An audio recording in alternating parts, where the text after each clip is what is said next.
चिवड्यामध्ये खवय्यांची काही कमी नाहीये. त्यात चटपटीत झणझणीत चिवडा हाताशी आला तर अजून काय हवंय.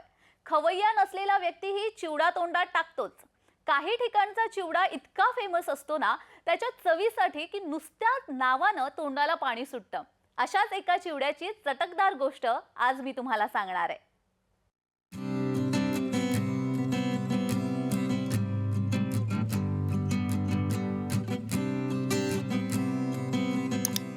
चिवडा हा लहानांपासून थोरांपर्यंत सर्वांनाच आवडतो आणि चिवडा म्हटलं की सर्वांच्या तोंडाला पाणी सुटल्याशिवाय राहतच नाही.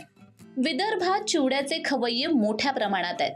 त्यातही यवतमाळ शहरातील एकेकाच्या 34 कलम म्हणजेच आझाद मैदान संकुलात पारंपरिक चिवडा आजही तितकाच स्पेशल आहे.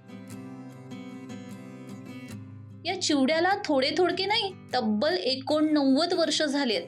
स्वातंत्र्यपूर्वीच्या काळात सुरू झालेला हा चिवड्याचा व्यवसाय आज चौथी पिढी सांभाळतीये.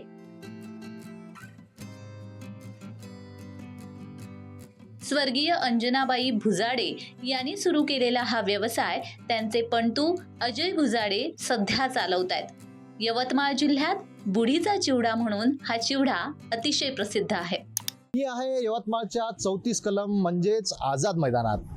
आझाद मैदानात बुढीचा चिवडा हा अतिशय फेमस आहे आणि वडिलोपार्जित संपत्ती जोपासतच हा चिवडा आजपर्यंत सुरू आहे.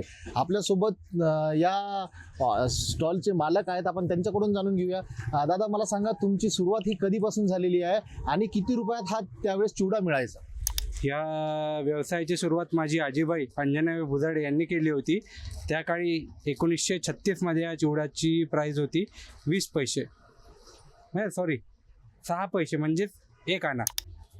आज या चिवड्याची किती किंमत आहे आणि आपल्याला कशा प्रमाणात ग्राहक आहेत? कारण इथे गर्दी ग्राहकांची भरपूर दिसून येते. आता या चिवड्याची प्राईस 20 रुपये झालेली आहे. आणि रोजचे किती ग्राहक होतात? कसं कमी जास्त असते विक्र्या, कधी 20 किलो, कधी 40 किलो, असं शनिवार जास्त असतो. आपण जे आहे ते वारसा जोपासत आहे. आज 1936 पासून आपण करत आहात हा व्यवसाय. कसं वाटतं आपल्याला? मला अभिमान वाटतो या गोष्टीचा की आजीबाईंनी सुरुवात केली होती तेव्हापासून आता निरंतर, म्हणजे माझे आजोबा, माझे वडील आणि त्यानंतर आता मी, जवळपास आमच्या 4 पिढ्या या व्यवसायात काम करत आहे. या गोष्टीचा मला अभिमान वाटतो. ज्या काळात महिला व्यवसायासाठी पुढे येत नव्हत्या त्या काळात स्वर्गीय अंजनाबाईंनी चिवड्याचा यशस्वी व्यवसाय केला. त्यावेळी अवघे 1 आणे किमतीत हा चिवडा मिळत असे. आज 2025 उजाडलाय आणि बुढीच्या चिवड्याची किंमत 20 रुपये प्लेट इतकी झाली आहे. अनेक नागरिक जिल्ह्यातील ग्रामीण भागामधून येऊन विशेषतः हा बुढीचा चिवडा खाणं पसंत करतात.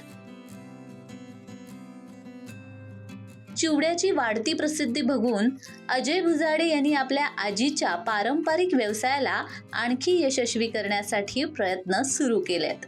चिवड्याला 89 वर्ष झालेत. अंजनाबाई यांचे पती एका कपड्याच्या दुकानात कामाला होते. 1936 साली अंजनाबाई भुजाडे यांनी पतीला हातभार मिळावा म्हणून याच जागी चिवड्याचा व्यवसाय सुरू केला. आता त्यांचे पणतू अजय भुजाडे हे हा व्यवसाय सांभाळतायत. मात्र तेव्हापासून तीच चिवड्याची चव यवतमाळकर आवर्जून चाखतायत. हा बुढीचा चिवडा कसा बनवला जातो माहितीये? भाजलेले पोहे, मटकी, कांदा, विशेष मसाले आणि लिंबू यांचं मिश्रण घालून स्वादिष्ट चमचमीत चिवडा तयार केला जातो. या चिवड्याची चव यवतमाळकर विदेशामध्ये राहणाऱ्या आपल्या नातेवाईकांकडेही पाठवत असतात. त्यामुळे उच्च शिक्षित असूनही नोकरीचा मार्ग सोडून आजीचा व्यवसाय पुढे नेण्याचा भुजाडे यांचा प्रयत्न प्रेरणादायी ठरतोय. मी नेहमी इथे बुढीचा चिवडा खायला येत असते. त्याची टेस्ट वगैरे खूप छान आहे.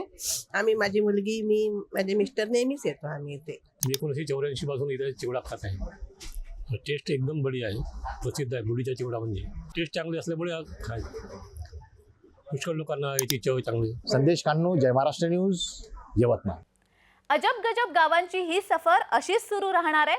पुन्हा भेटण्यासाठी आता मला थांबावं लागेल. मात्र पुन्हा काही अशाच अजब गजब गावांची माहिती घेऊन मी येणार आहे. तुर्तास थांबूया. तुम्ही पाहत रहा फक्त जय महाराष्ट्र.